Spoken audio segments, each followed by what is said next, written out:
기간을 지금 지나고 있습니다. 그리고 이 기간을 지나면서 특별히 많이 건강에 대해서 얘기를 하기 시작합니다. 그래서 이런 단어를 많이 들었어요. 면역력. 면역력이 중요하다. 그래서 영양제 챙겨 먹고 음식도 좋은 음식으로 먹고 또 운동도 하고 그럽니다. 면역력이 참 중요하잖아요. 어떤 병균이 들어왔을 때 우리 몸에서 싸울 수 있는 능력. 그런데 이제는 백신을 맞기 시작하면서 또 다른 단어가 또 떠올랐어요. 우리가 자주 말하는 이야기가 있는데 그게 바로 항체입니다. 우리가 항체가 있어야 된다. 바이러스에 특화된 무기잖아요.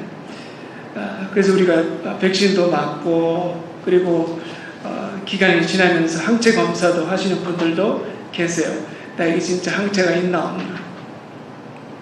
이 항체를 만들기 위해서 참 많은 시간과 물질을 투자했습니다.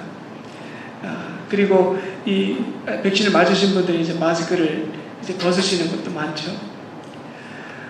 이 백신이라는 것이 참 신기합니다. 근데 이 백신을 만들기 위해서 한 가지 중요한 조건이 있는데 바로 바이러스에 대해서 100% 알아야 돼요. 그러니까 바이러스에 대해서 100% 모르고서는 이 백신을 만들 수가 없는 거죠. 그렇기 때문에 우리가 백신을 맞고 항체를 가지고 있는 겁니다.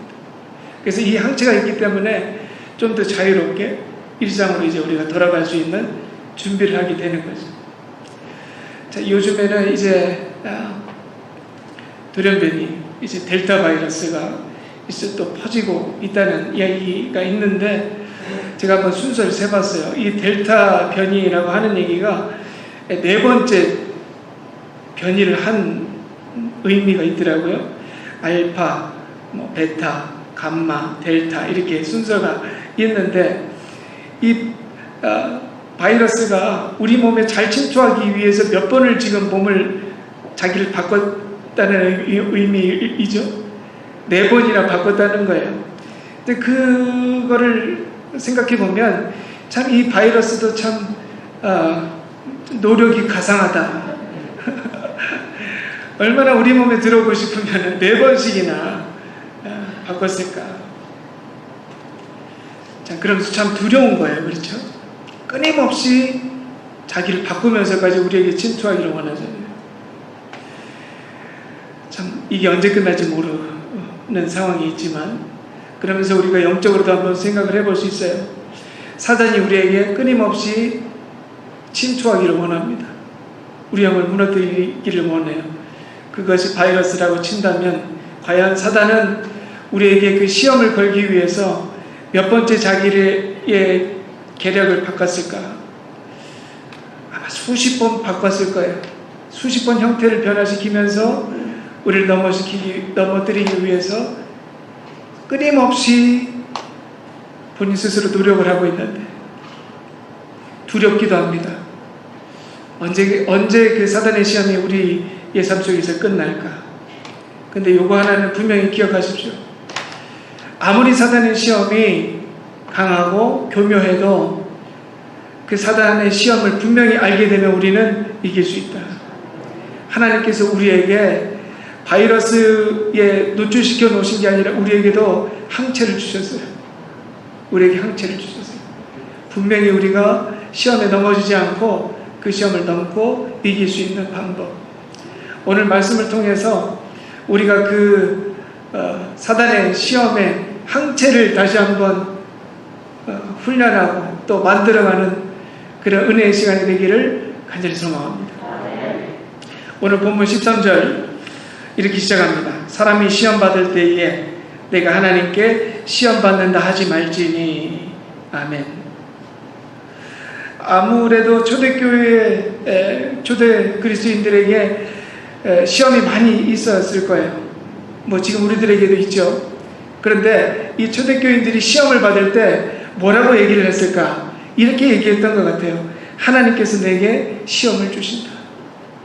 하나님께서 내게 시험을 주신다. 그럴듯해 보이는 말입니다. 왜냐하면 하나님께서도 우리에게 마치 시험을 주시는 듯한 어려움과 그런 고난의 시간을 허락하실 때가 있어요. 아브라함에게 주신 시험이 있잖아요. 이삭을 바치라. 여러분, 이게 어떻게 받아들여지십니까? 기도하고 있었는데 어느 날 갑자기 하나님께서 아들을 바치라고 해요.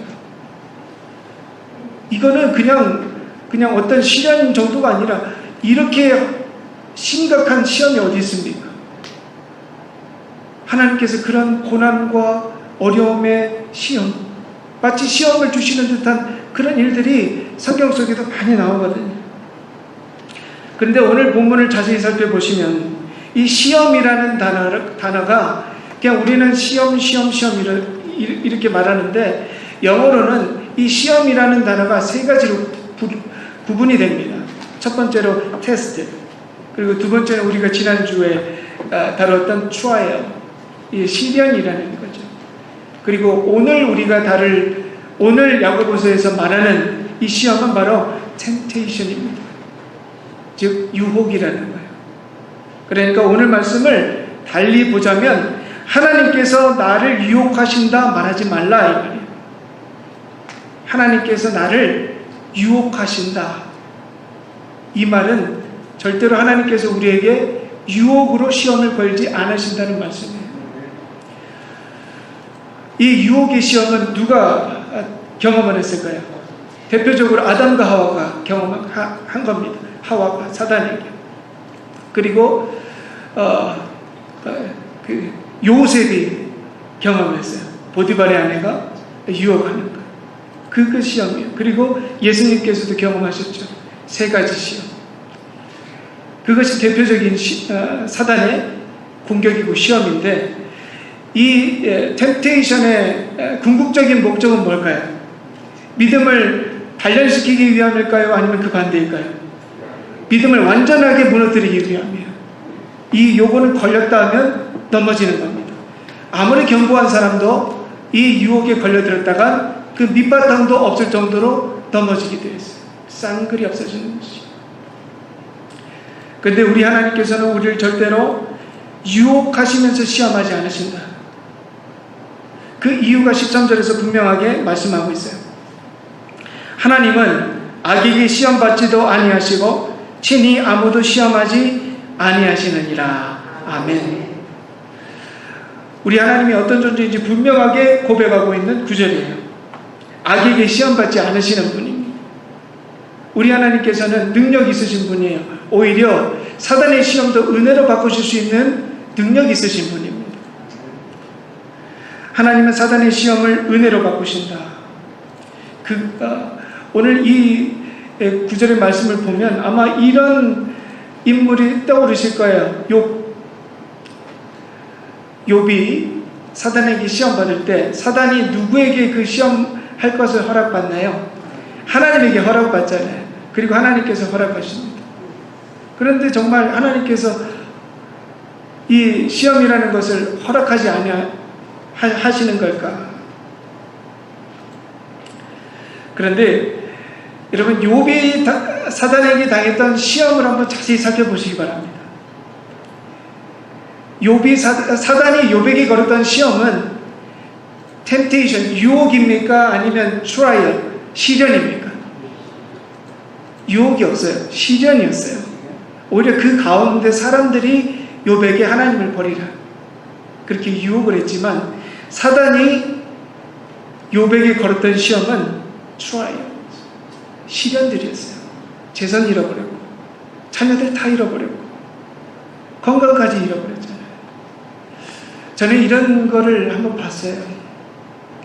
과연 하나님께서 사단의 시험이, 사단이 딱 왔을 때 그 사단의 시험들이 유혹의 시험들이었다면 하나님께서 과연 그 시험들을 허락하셨을까? 욥에게 하시기를. 그렇게 안 하셨을 것 같아요. 하나님께서 이미 사단이 욥에게 무엇을 시험할지를 아셨던 거예요. 그리고 허락하신 거죠. 하나님께서 이미 사단의 위에 계신 거예요. 그리고 결국에는 그 모든 사단의 시험을 어떻게 하셨죠? 은혜로 바꾸셨던 그 이야기가 있는 거예요. 하나님께서 그냥 무작정 어떤 시험이라도 허락하지 않으신다는 거예요. 13절의 내용을 대충 보면 하나님은 어떤 종류와 형태와 시련과 아픔과 훈련도 주지 않으신다, 이렇게 오해하게 된다는 겁니다. 근데 그렇지 않다는 거예요. 하나님께서는 우리에게 어떤 시련과 고통과 아픔의 그런 기간을 주세요. 그런데 정말 분명한 것은 하나님께서는 우리에게 유혹적인 시험은 절대로 하지 않으신다는 거죠. 그것에 대해서 자세하게 설명하기는 지금 이 시간에 하기는 너무 어렵죠. 그런데 우리가 분명하게 오늘 잡고 가야 될 것은 유혹의 시험은 하나님께서 주시는 시험이 절대로 아니다. 이것은 누구의 영역이다? 바로 사단만이 주는 거예요. 사단만이 유혹적인 시험을 우리들에게 걸어온다. 요거 하나는 분명하게 아시는 거예요.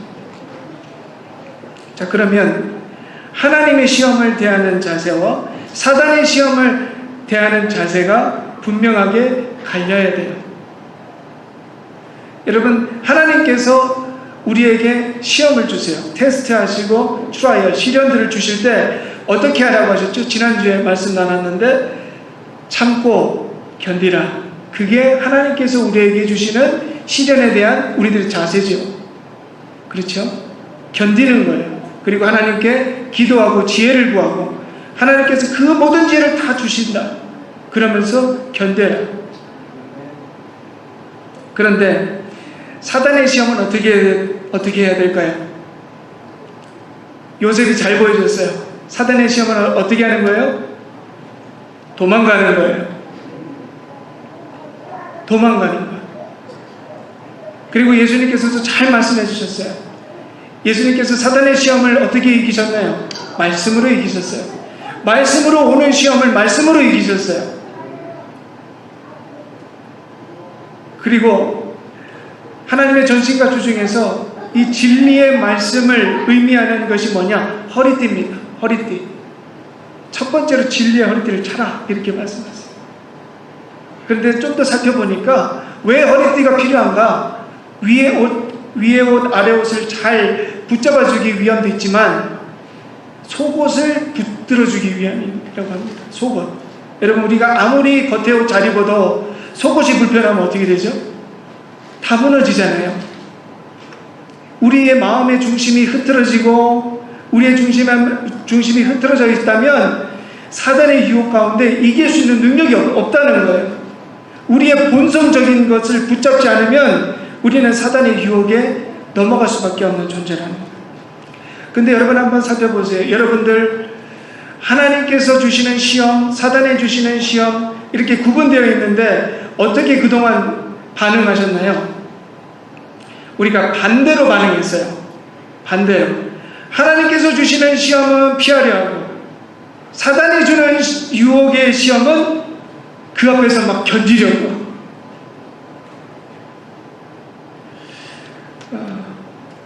그 모습이 바로 성경에도 그대로 있습니다. 요나가 하나님께 명령을 받았어요. 니느웨로 가라고. 근데 어디로 갔죠? 다시스로 갑니다. 그 모습이 우리들에게 있는 거예요. 그리고 사단의 유혹은 피해야 돼요. 그런데 하와가 사단의 유혹이 올 때 어떻게 했어요? 어디 있었을까요? 창세기 3장 6절에 이렇게 기록합니다. 하와가 그 나무를 본즉 먹음직도 하고 보암직도 하고 지혜롭게 할 만큼 탐스럽기도 한 나무인지라. 그 앞에 이미 보고 있는 거예요. 서 있었어요. 서 있었어요.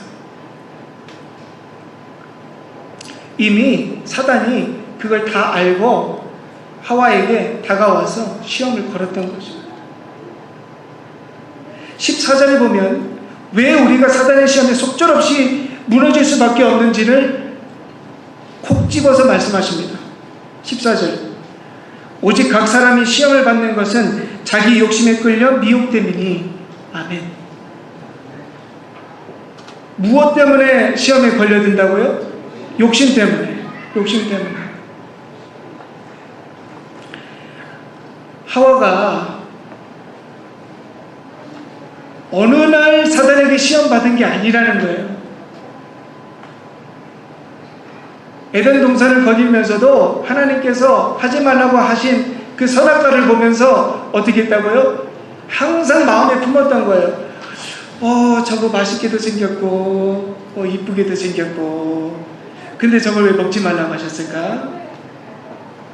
그리고 지나가고, 그리고 또 그 앞을 지나가면서 또 바라보면서 먹고 싶게도 생겼고, 이쁘게도 생겼고. 사단이 어느 날 갑자기 하와를 시험한 게 아니라는 거예요. 이미 하와의 마음 가운데 욕심이 꿈틀거리는 걸 누가 봤다고요? 사단이 본 거예요. 그리고 시험을 걸어버리죠. 여러분 그렇잖아요. 모르면 시험에 안 걸려요. 그런데 알면 시험에 걸려들어요. 그래서 아는 게 다 좋은 건 아니에요. 차라리 모르는 게 나을 수도 있어요. 모르는 게 나아요. 오히려 몰라야 시험에 걸려들 확률이 없어요. 야고보 사도가 보니까 수많은 그리스도인들이 그렇게 넘어가는 거예요. 속절없이 넘어가요. 여러분 초대교인이라고 하는 건요, 목숨을 걸고 예수 믿었던 사람들이거든요. 목숨을 걸고 예수 믿는 사람들이에요.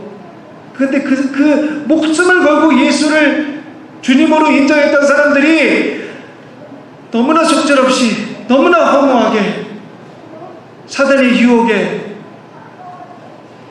넘어가기 시작하는데 그 모습이 얼마나 안될까요? 그러면서 야고보 사도가 아주 중요한 말씀을 하십니다. 15절, 욕심이 잉태한 즉 죄를 낳고 죄가 장성한 즉 사망을 낳느니라. 아멘. 여러분 욕심, 죄, 사망, 이게 콤보예요. 그냥 사망에 이르는 게 아니라 욕심, 죄, 사망, 이렇게 가게 되어 있다는 거예요. 여러분의 마음속 한번 잘 점검하셔야 돼요. 나에게 뭔가 욕심이 있잖아요. 욕심이 있다면 분명히 죄로 이어집니다. 그리고 그 죄는 곧 사망이라는 거예요.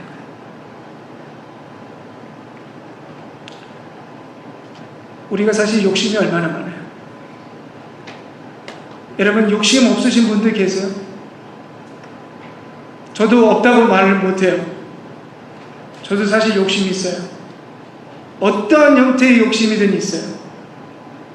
근데 그 종류가 다를 뿐이죠. 근데 주의하셔야 될 건 사단은 그것을 기가 막히게 한다는 거예요. 기가 막히게 알아요. 그리고 우리가 사실 사단에 유혹해서 넘어가는 게 아니라 우리가 스스로 유혹에 걸리기를 원해요. 우리가 사단에게 이렇게 꼬리를 쳐요. 나 좀 유혹해달라고. 뭐라고 얘기합니까? 우리가 돈. 어떤 분은 이렇게 말씀하시더라고요. 맞아서 죽어도 좋으니까 돈벼락에 한번 맞아봤으면 좋겠다. 사실 우리 그런 마음 있잖아요. 내가 한번 탕자처럼 한번 신나게 한번 즐겨보다가 돌아왔으면 좋겠다. 우리가 그 욕망이 있잖아요. 한번 그냥 신나게 즐겨봤으면 좋겠다, 그냥. 그리고 회개하고.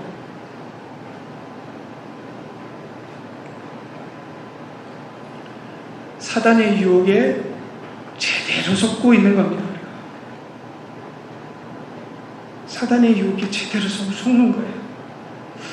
근데 문제는 뭐냐? 우리가 속고 있는 것도 모르고 있는 거예요. 더 문제는. 그러니까 그렇게 살아야 잘 사는 거야. 그렇게 살아야 인생을 즐기는 거야. 그렇게 살아야 속 후련한 거야.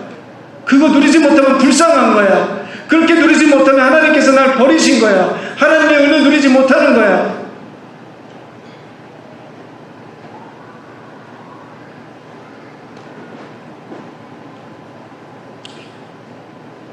여러분, 초대교인들이 그랬다고 했는데 지금 2000년이 넘은 지금 시간에도 이 말씀이 우리에게 그대로 해당되는 이유는 왜일까요?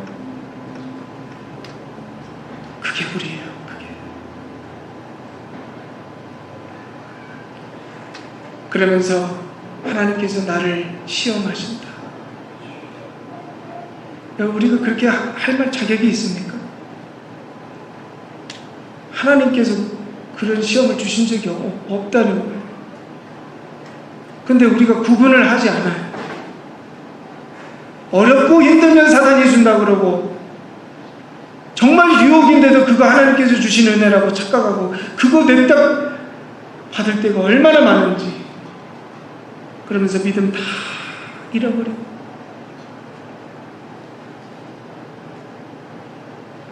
(16절에서) 이렇게 부르세요. 내 사랑하는 형제들아, 속지 말라.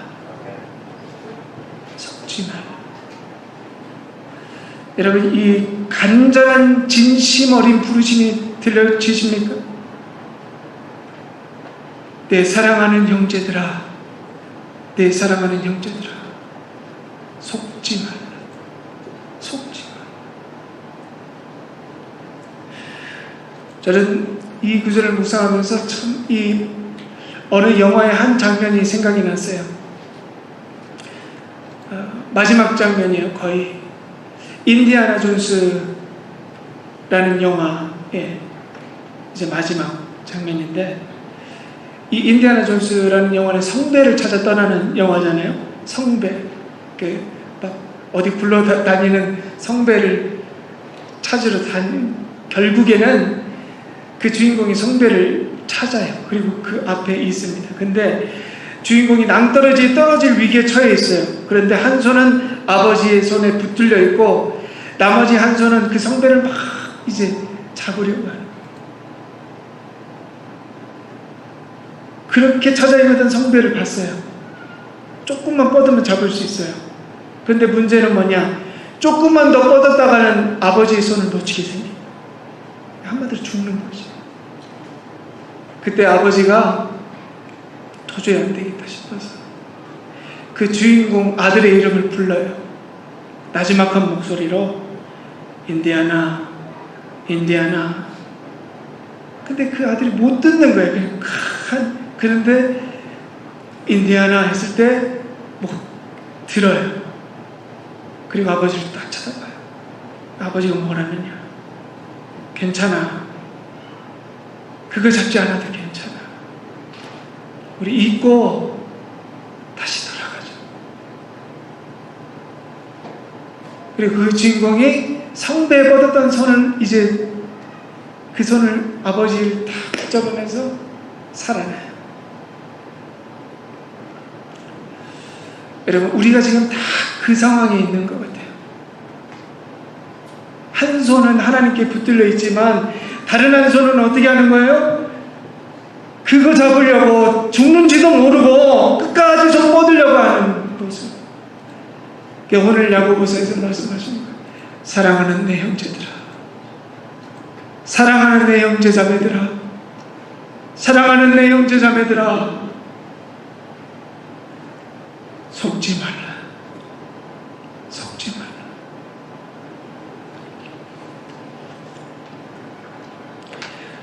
무엇에 속지 말라 하시는 걸까요? 17절에 분명히 기록됩니다.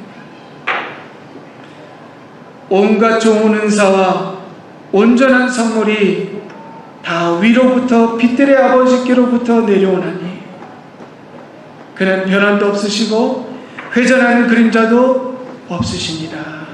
아멘. 여러분, 세상이 우리를 얼마나 속입니까? 세상이 우리를 얼마나 속여요. 이거 있어야 돼, 저거 있어야 돼. 근데 속지 말라는 거야. 속지 마라. 정말 정말 좋은 것은, 정말 우리에게 필요한 것은 하늘 아버지께로부터 내려오는 거야. 땅에서 얻을 수 있는 것이 아니라 오직 하나님 아버지께로부터 받을 수 있는 것이 진짜야. 그게 진짜 좋은 거야.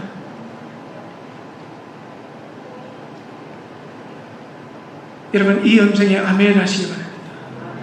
아멘.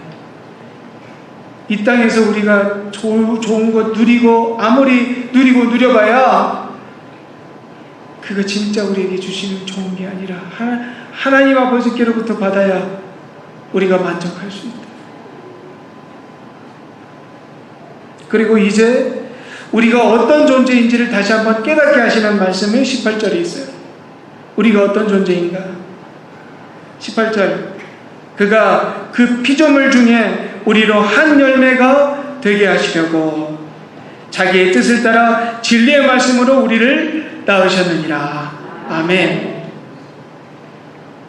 우리가 어떤 존재라고요? 하나님의 첫 열매예요. 첫 열매. 첫 열매. 여러분, 하나님께서 우리에게 주신 명령이 있는데 그것은 뭐냐? 바로 첫 열매는 하나님의 것이라는 거예요. 그래서 우리가 맥주감사주의를 지키기도 하면서 하나님께서 우리에게 주신 첫 열매를 모두 하나님께 드리는 그 전통을 가지고 우리가 믿음을 지키고 있습니다. 그렇다면 첫 열매는 누구 거라고요? 하나님 거. 그 우리가 첫 열매라고 해요. 한 의미는 뭐냐면 우리가 누구에게 속한 사람들이라고요? 하나님 거라고요. 우리가 하나님 거. 하나님의 것이라는 의미는 이런 의미이기도 해요. 세상의 것으로 만족할 수 없는 사람들이라는 의미입니다. 하나님으로부터 만족할 수 있는 자들이다. 그리고 우리가 어디에서부터 태어났는지 또 말씀하셨죠. 자기의 뜻을 따라 진리의 말씀으로 우리를 낳으셨느니라. 진리의 말씀으로 우리를 낳으셨다. 여기서 말씀하시는 진리의 말씀이 누구일까? 성경 말씀일 수도 있지만 요한복음 1장 14절에서 이 진리의 말씀이 누구신지 분명하게 알려주세요. 요한복음 1장 14절, 말씀이 육신이 되어 우리 가운데 거하심에 우리가 그 영광을 보니 아버지의 독생자의 영광이요 은혜와 진리가 충만하더라. 아멘. 진리의 말씀이 누구십니까? 하나님의 아들 독생자 예수 그리스도. 우리가 누구로부터 다시 새롭게 태어났다? 예수 그리스도. 할렐루야. 여러분, 우리의 존재가 달라졌어요. 이제는 세상의 유혹에 속절없이 넘어가는 그런 연약한 존재들이 아니라 예수님의 말씀, 예수님께서 주시는 능력으로 이 세상의 사단의 유혹을 능히 이기고도 남을 수 있는 그런 능력 있는 존재가 되었다.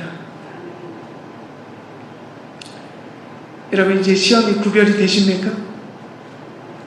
여러분은 지금 하나님께서 주시는 시련 속에 계십니까? 아니면 사단이 주는 유혹 속에 계십니까? 구분되시면 오늘 야고보서의 말씀이 우리에게 주신 말씀대로 실행하십시오.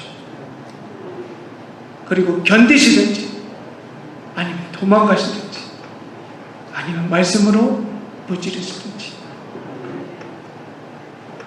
오늘 우리에게 주시는 말씀이 우리의 신앙 가운데 분명한 열매를 맺게 되기를 주님의 이름으로 간절히 축복합니다. 기도하시겠습니다.